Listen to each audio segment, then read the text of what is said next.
3. Swann in Love, Section 9. Nor could she understand Swann's continuing to live in his house on the Quai d'Orléans, which, though she dared not tell him so, she considered unworthy of him. It was true that she claimed to be fond of antiques, and used to assume a rapturous and knowing air when she confessed how she loved to spend the whole day rummaging in second-hand shops, hunting for bric-à-brac and things of the right date.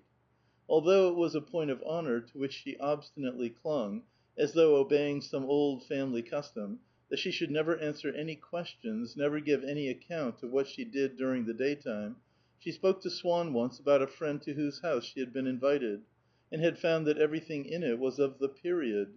Swann could not get her to tell him what period it was. Only after thinking the matter over she replied that it was medieval, by which she meant that the walls were paneled.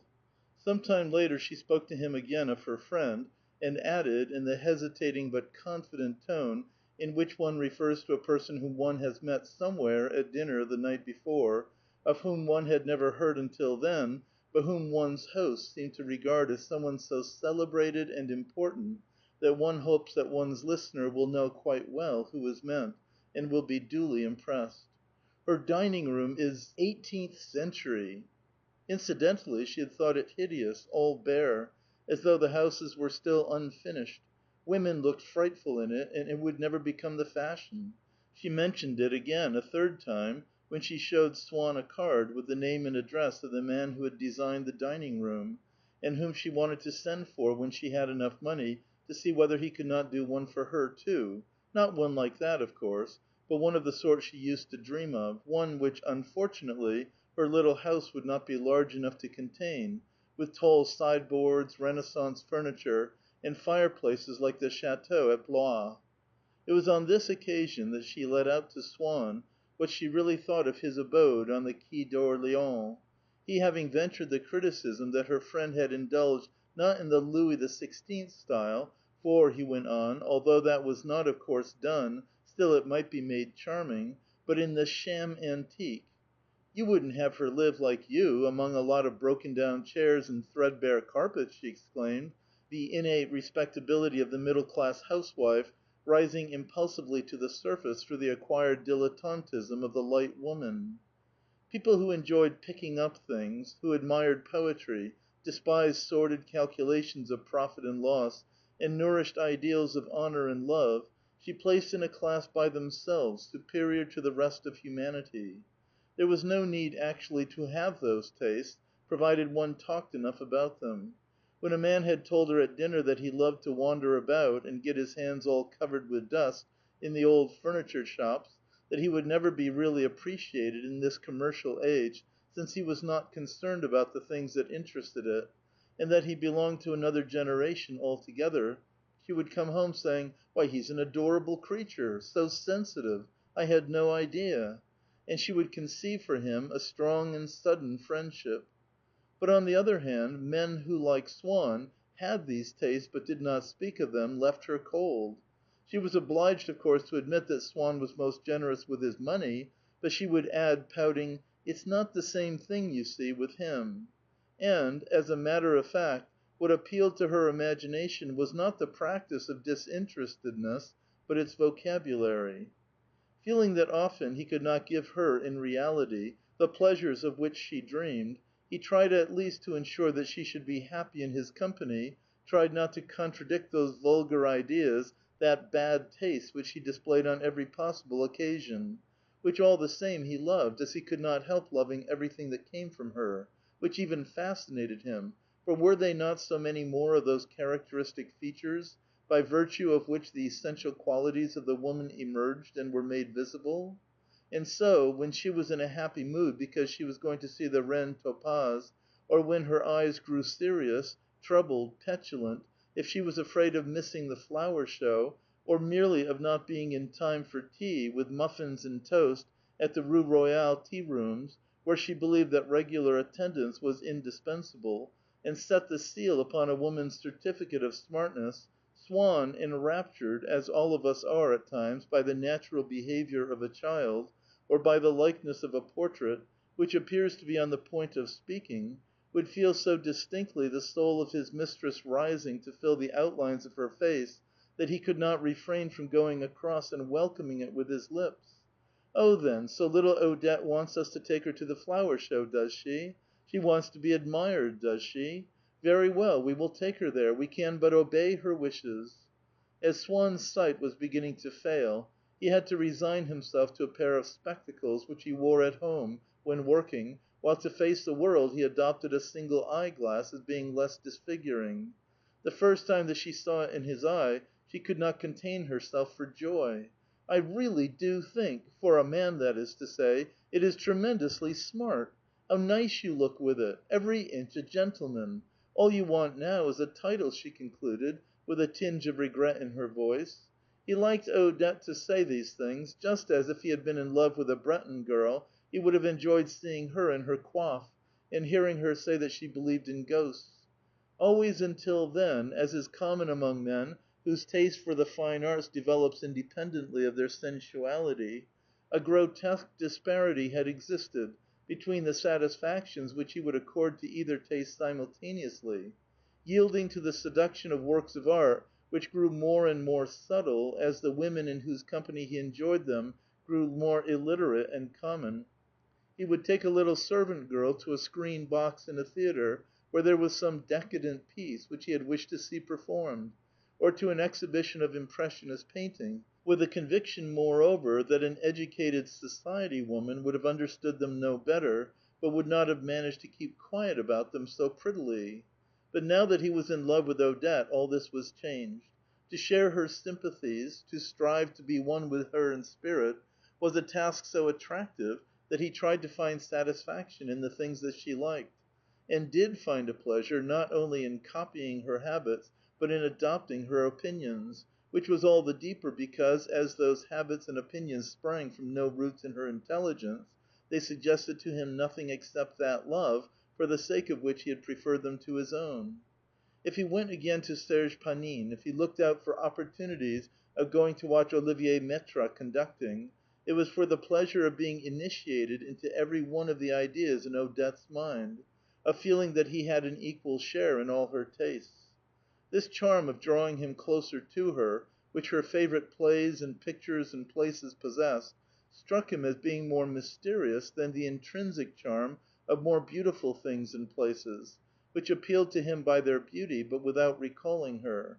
Besides, having allowed the intellectual beliefs of his youth to grow faint until his skepticism, as a finished man of the world, had gradually penetrated them unawares, he held, or at least he had held for so long that he had fallen into the habit of saying, that the objects which we admire have no absolute value in themselves, that the whole thing is a matter of dates and castes, and consists in a series of fashions, the most vulgar of which are worth just as much as those which are regarded as the most refined.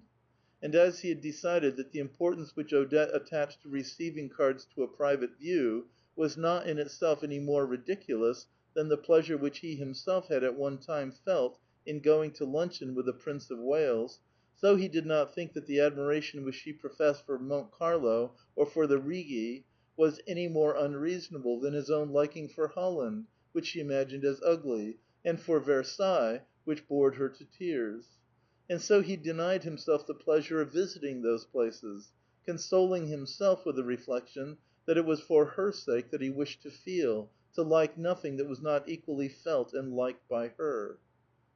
Like everything else that formed part of Odette's environment, and was no more, in a sense, than the means whereby he might see and talk to her more often, he enjoyed the society of the Verdurands. With them, since, at the heart of all their entertainments, dinners, musical evenings, games, suppers in fancy dress, excursions to the country, theatre parties, even the infrequent big evenings when they entertained bores, there were the presence of Odette, the sight of Odette, conversation with Odette, an inestimable boon which the Verdurands, by inviting him to their house, bestowed on Swann. He was happier in the little nucleus than anywhere else, and tried to find some genuine merit in each of its members, imagining that his tastes would lead him to frequent their society for the rest of his life. Never daring to whisper to himself, lest he should doubt the truth of the suggestion, that he would always be in love with Odette, at least when he tried to suppose that he would always go to the Verdurands, a proposition which a priori raised fewer fundamental objections on the part of his intelligence, he saw himself for the future continuing to meet Odette every evening. That did not perhaps come quite to the same thing as his being permanently in love with her, but for the moment while he was in love with her, to feel that he would not, one day, cease to see her was all that he could ask. "What a charming atmosphere!" he said to himself. "How entirely genuine life is to these people! They are far more intelligent, far more artistic, surely, than the people one knows. Madame Verdurin, in spite of a few trifling exaggerations, which are rather absurd, has a sincere love of painting and music. What a passion for works of art! What anxiety to give pleasure to artists! Her ideas about some of the people one knows are not quite right, but then their ideas about artistic circles are altogether wrong. Possibly I make no great intellectual demands upon conversation, but I am perfectly happy talking to Cottard, although he does trot out those idiotic puns. And as for the painter, if he is rather unpleasantly affected when he tries to be paradoxical, still he has one of the finest brains that I have ever come across. Besides, what is most important, one feels quite free there. One does what one likes without constraint or fuss. What a flow of humor there is every day in that drawing room! Certainly, with a few rare exceptions, I never want to go anywhere else again. It will become more and more of a habit, and I shall spend the rest of my life among them. And as the qualities which he supposed to be an intrinsic part of the Verdurin character were no more really than their superficial reflection of the pleasure which had been enjoyed in their society by his love for Odette, those qualities became more serious, more profound, more vital, as that pleasure increased. Since Madame Verdurin gave Swann now and then what alone could constitute his happiness, since, on an evening when he felt anxious because Odette had talked rather more to one of the party than to another, and in a spasm of irritation would not take the initiative by asking her whether she was coming home, Madame Verdurin brought peace and joy to his troubled spirit by the spontaneous exclamation, "Odette, you'll see Monsieur Swann home, won't you?" Since when the summer holidays came, and after he had asked himself uneasily whether Odette might not leave Paris without him, whether he would still be able to see her every day, Madame Verdurin was going to invite them both to spend the summer with her in the country. Swann, unconsciously allowing gratitude and self-interest to filter into his intelligence and to influence his ideas, went so far as to proclaim that Madame Verdurin was a great and noble soul. Should any of his old fellow pupils in the Louvre School of Painting speak to him of some rare or eminent artist, "I'd 100 times rather," he would reply, "have the Verdurins." And, with a solemnity of diction which was new in him, "They are magnanimous creatures, and magnanimity is, after all, the one thing that matters, the one thing that gives us distinction here on earth. Look you, there are only two classes of men, the magnanimous and the rest, and I have reached an age when one has to take sides, to decide once and for all whom one is going to like and dislike, to stick to the people one likes, and, to make up for the time one has wasted with the others, never to leave them again as long as one lives. Very well," he went on, with the slight emotion which a man feels when, even without being fully aware of what he is doing, he says something, not because it is true, but because he enjoys saying it, and listens to his own voice uttering the words as though they came from some one else. "The die is now cast. I have elected to love none but magnanimous souls, and to live only in an atmosphere of magnanimity. You ask me whether Madame Verdurin is really intelligent. I can assure you that she has given me proofs of a nobility of heart, of a loftiness of soul, to which no one could possibly attain. How could they? Without a corresponding loftiness of mind. Without question she has a profound understanding of art. But it is not, perhaps, in that she is most admirable.